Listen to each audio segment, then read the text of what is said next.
सभी का धन्यवाद। देखिए, आज हम लोग यहाँ आए हैं, हमने ये चौपाल लगाई है। तो चौपाल से हमारा तात्पर्य ये है कि हम यहाँ लोगों के मन की बात बोलने से ज्यादा, क्योंकि हमारी जो है मन की बात हम थोपते नहीं है, हम मन की बात सुनने में भी यकीन रखते हैं। तो मैं चाहूंगी कि कुछ लोग जो हों वो जरूर कुछ ना कुछ जो उनके विचार है बेरोजगारी के बारे में वो जरूर रखें। साथ ही मैं आप लोगों को ये बताना चाहूंगी कि हमारा जो उत्तराखंड है उसका जो बेरोजगारी दर है वो हमारे राष्ट्र के बेरोजगारी दर से दुगना चल रहा है। मतलब बहुत ज्यादा बेरोजगारी उत्तराखंड में है। और हम जब बेरोजगारी की बात करते हैं तो हम सिर्फ उन लोगों की बात नहीं कर रहे जो है खाली घर पे बैठे हैं, हम उन लोगों की भी बात कर रहे हैं जिनकी जो कमाई है वो महंगाई के हिसाब से नहीं बढ़ी। तो वो लोग भी कहीं ना कहीं वो बेरोजगार है, क्योंकि उनकी जो कमाई है, अगर आपकी कमाई महंगाई के हिसाब से नहीं है तो भी आप बेरोजगार हैं। तो मुझे लगता है इस हिसाब से अगर देखा जाए तो हर व्यक्ति आज इस देश में जो है, जो भी मिडिल क्लास व्यक्ति है और जो भी गरीब व्यक्ति है, वो हर व्यक्ति आज की तारीख में कहीं ना कहीं बेरोजगार है। जिस समय पर सिलेंडर 400 रुपए से भी कम का होता था तो हमारे जो विपक्ष के लोग हैं, भाजपा के लोग हैं, वो सिलेंडर लेके सड़क पे बैठ जाते थे और वो जो आंदोलन करते थे कहीं ना कहीं उसका असर भी नजर आता था। कुछ ना कुछ पैसे जो है हमें जो है, कभी हमने पेट्रोल में भी कम होते हुए देखे हैं, हमने गैस सिलेंडर में भी कम होते देखे हैं। लेकिन आज की तारीख में जो सरकार है वो बिल्कुल अंधी बहरी हो चुकी है।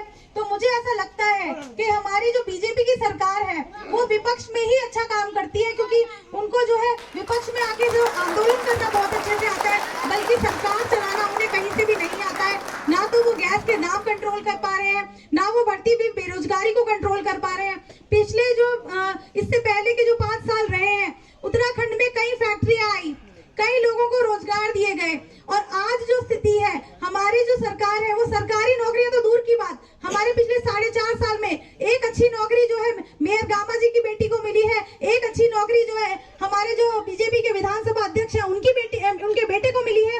उसके अलावा हमारे जो पूरे प्रदेश में आम जनता, आप भी जानते हैं कितनी नौकरियां मिली हैं, कोई नौकरियां नहीं मिली। और सरकारी तो दूर की बात, जो पिछले इससे पहले के 5 सालों में फैक्ट्रियां लगाई जा रही थी, आज हमारे प्रदेश में एमएसएमई कंपनियां तेजी से बंद होती जा रही हैं। तो प्राइवेट नौकरियों की भी किल्लत है, बहुत ज्यादा कंपटीशन अब प्राइवेट नौकरियों में भी है। ढंग की प्राइवेट नौकरी भी लोगों को आज की तारीख में नसीब नहीं हो रही। और ऊपर से स्थिति ये है कि हम तो फिर भी शहर में, पहाड़ में सोचिए आप कि क्या वो जो पहाड़ की हमारी महिलाएं वो क्या सिलेंडर खरीद सकती हैं। यहाँ पे भी हम लोग देखें, पहले हमें याद होगा मिट्टी का तेल भी देते थे, जो गरीब इंसान होता है वो कहीं ना कहीं अपना वो स्टोव जलाकर भी खाना बना लेता था। लेकिन आज की तारीख में ना शहर में लकड़ी अवेलेबल है, ना हमारे पास मिट्टी का तेल अवेलेबल है।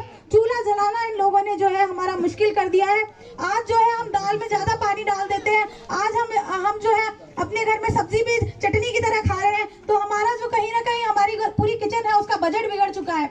हम लोग जो पहले कांग्रेस के टाइम पे हम लोगों ने भुखमरी पे जो है जीत हासिल करी, उसके बाद हम कुपोषण की बात करते थे। आज यहाँ कुपोषण की बात तो कोई भी नहीं करता। दोबारा से जो है हमारे जो कांग्रेस की सरकार है वो 3 करोड़ परिवारों को गरीबी रेखा से बाहर लेकर आई थी। लेकिन आज हमारे देश में 80 लाख परिवार वापस गरीबी रेखा के नीचे आ चुके हैं। तो ये स्थिति है। तो आप सभी लोग जानते हैं, मैं सारी बातों को सब लोग ऑलरेडी बोल चुके हैं, मैं ज्यादा बातों को दोहराना नहीं चाहूंगी। मैं चाहूंगी कि और लोगों को भी समय मिले। तो जो है आप लोगों का यहाँ आने के लिए बहुत बहुत धन्यवाद। आप सब लोग समझ गए हैं और जो है अब आपने वोट जो है कांग्रेस को ही डालना है। तो इस बात को आपने ध्यान रखना है, क्योंकि सारी बातें ऑलरेडी आपको समझ में आ चुकी हैं। धन्यवाद। धन्यवाद आरुषि जी। आरुषि जी ने जो एक गृहिणी भी है, आज की महंगाई का सबसे बड़ा असर जो झेलने को पड़ता है वो गृहिणी को पड़ता है। वो जब बाजार में सामान लेने जाती है तो 4 चीजों की लिस्ट बना के जाती है और लेकर 2 आती है। क्यों? उनके पास इतना बजट ही नहीं हो पाता। जो आरुषि जी ने बात कही वो एक गृहिणी की व्यथा को व्यक्त भी किया है। और महंगाई की बात तो आप सब लोग जानते ही हैं। तो हमारे बीच में हमारे मुख्य अतिथि दिनेश अग्रवाल जी हैं। मैं उनसे पहले आप बस्ती वालों से अनुरोध करना चाहता हूँ, कोई हमारा साथी अपनी बात रखना चाहे, कोई अपनी बात रखना, बेटा बोलना चाहते हो आ जाओ आ जाओ। हमारी ये छोटी बहन, हमारी बच्ची कुछ बात कहना चाहती है, मैं उसका धन्यवाद